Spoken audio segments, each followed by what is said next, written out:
June 28th. The year is 2026.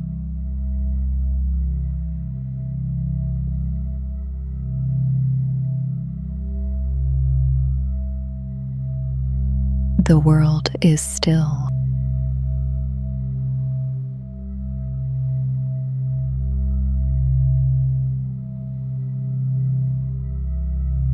Here is what happened.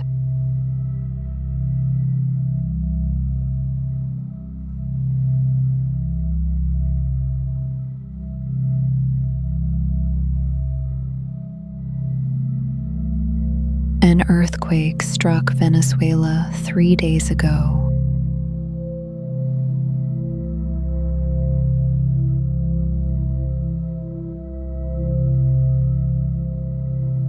Two tremors struck within hours of each other, measured at magnitudes 7.2 and 7.5.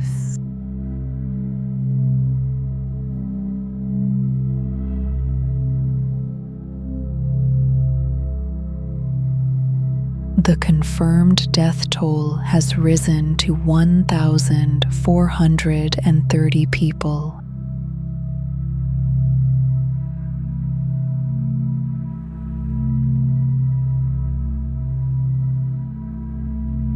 Families have reported at least 68,900 people missing.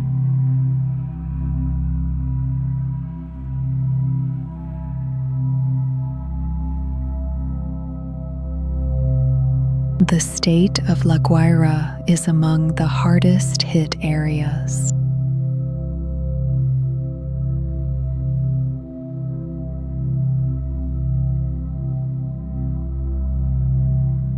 Residents searched the rubble with shovels, ropes, and bare hands.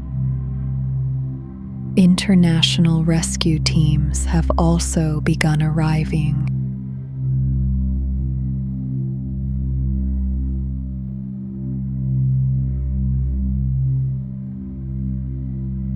Officials said 17 flights carrying more than 1,600 rescue workers had landed by Saturday.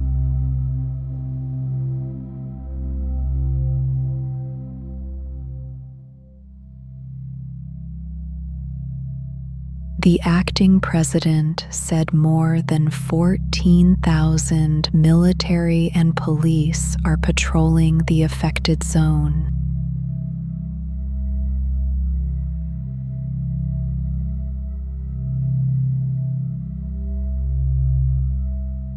Many residents said they had seen little of their government in the days since the quakes.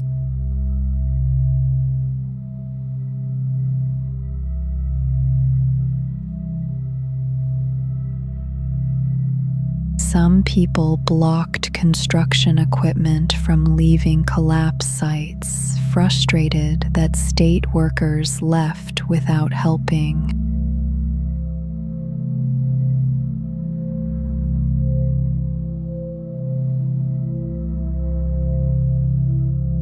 Aid workers consider the first 48 to 72 hours the most critical window for finding survivors alive.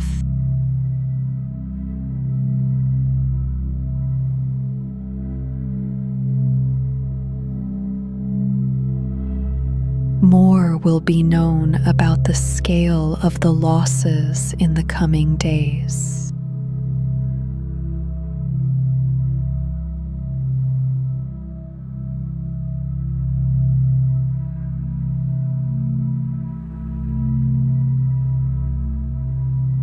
The United States military struck multiple targets in Iran on Saturday.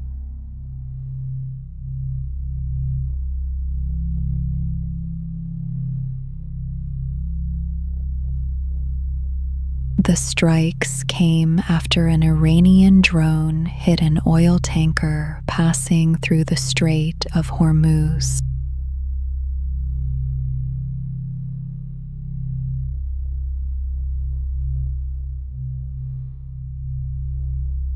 The tanker, carrying more than 2 million barrels of crude oil, was sailing a route near the coast of Oman.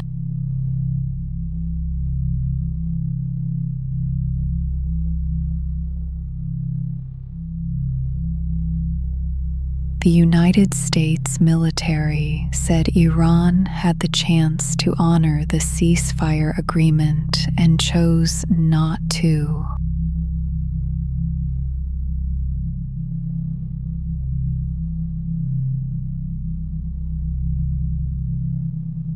Targets included surveillance systems, air defense sites, drone storage facilities, and coastal radar stations.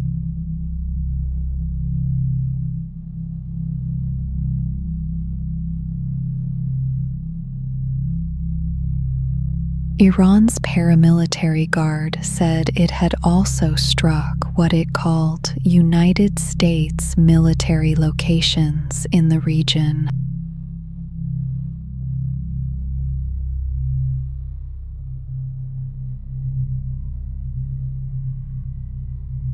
Iran's state television reported explosions north of the strait.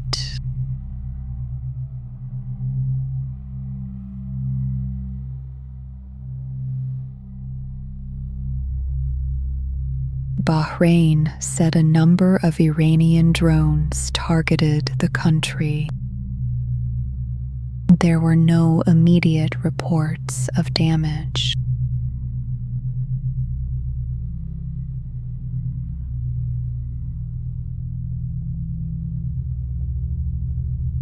A multinational maritime body said it would expand the Omani shipping route to allow traffic in both directions.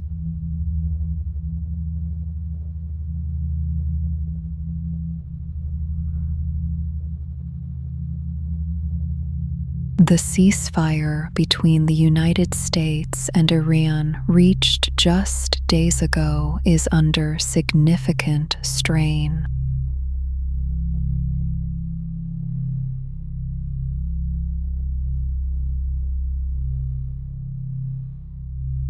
Talks toward a final agreement are ongoing. More will be known in the coming days.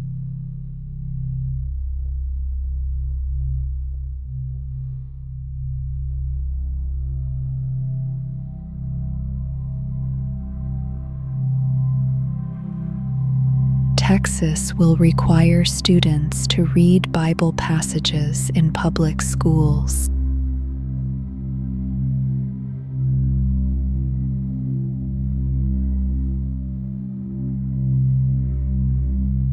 The new requirement is part of a state curriculum that also covers the role of Christianity in Texas history.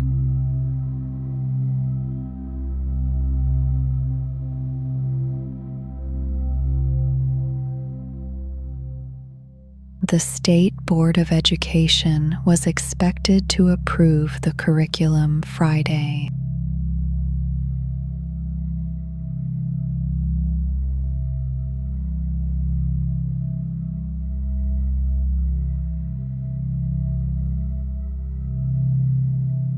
A heatwave is breaking temperature records across Europe.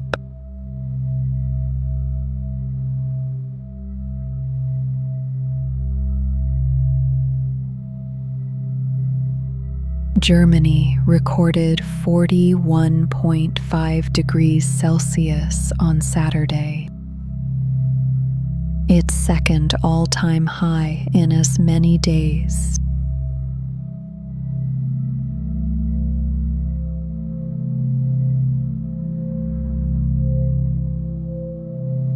Denmark and the Czech Republic also set national records on the same day.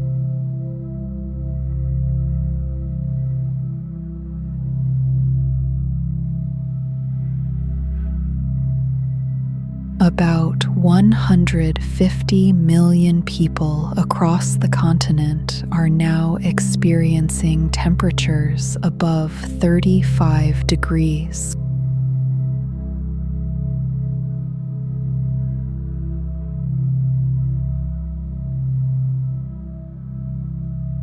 Hundreds of people have died since the heat wave began last week.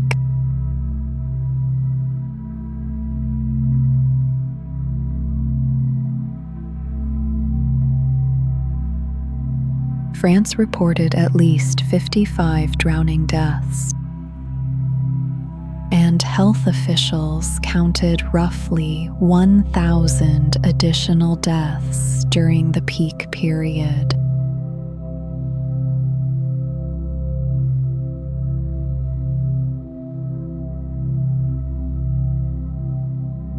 Spain's health monitoring system linked more than 300 deaths to the heat between Sunday and Thursday.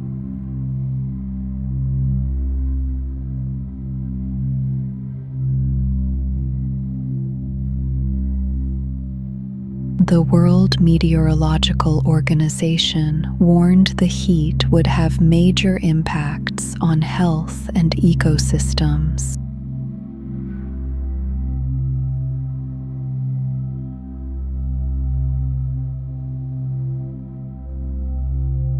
Meteorologists attribute the event to a slow-moving, high-pressure system known as a heat dome that has kept skies clear and temperatures climbing.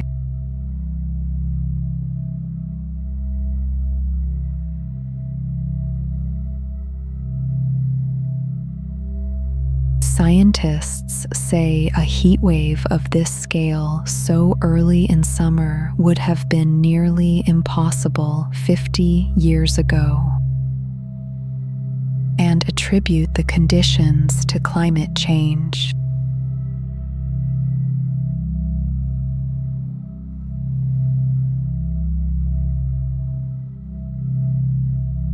Temperatures above 40 degrees are still possible through Monday.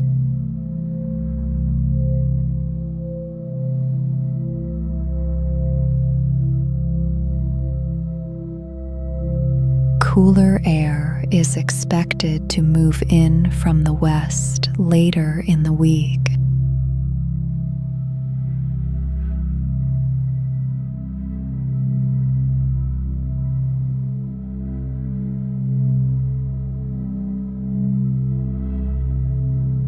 The FIFA World Cup continued on its 17th day in North America.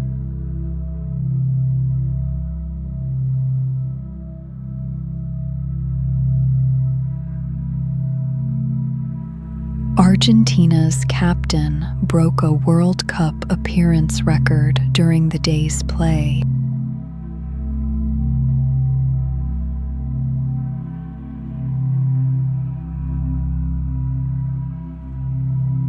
Algeria and the Democratic Republic of Congo both advanced in the tournament.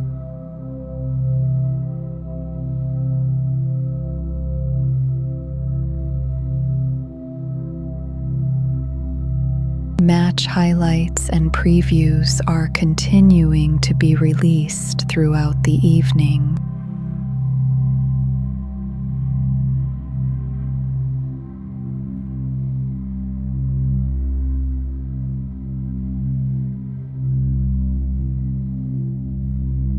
"150 years ago, Lakota, Cheyenne, and Allied Plains tribes defeated United States cavalry forces at the Battle of Little Bighorn in what is now Montana.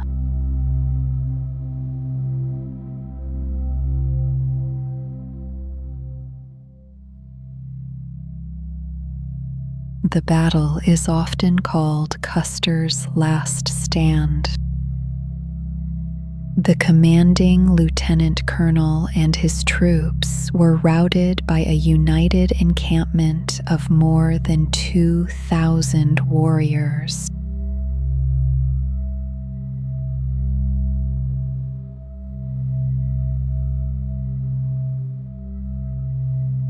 Many native people call it the Battle of Greasy Grass and consider it the greatest military victory their nations achieved against the United States government.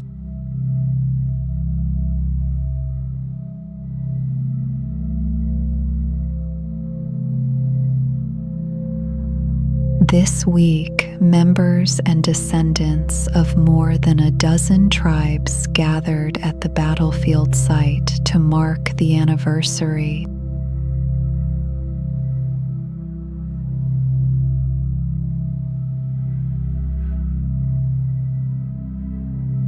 Riders on horseback crossed the grounds carrying tribal flags.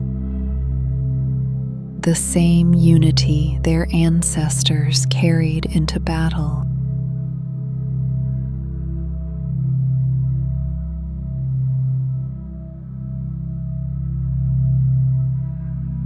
An 18-year-old Cheyenne volunteer said he learned more about the battle this week than he ever had in school.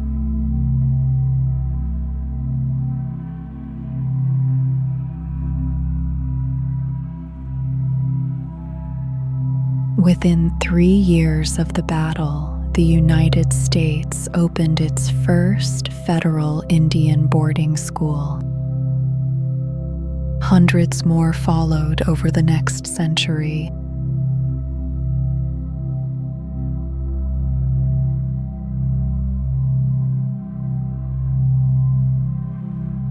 A Sikangu Lakota organizer at the gathering said his grandparents and relatives were products of those schools, and that what was taken was identity and spirit.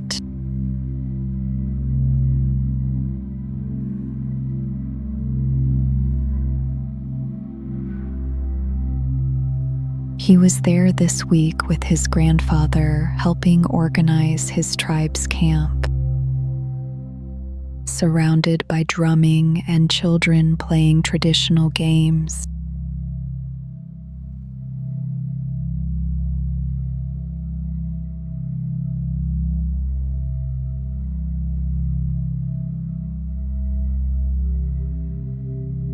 Here is what happened.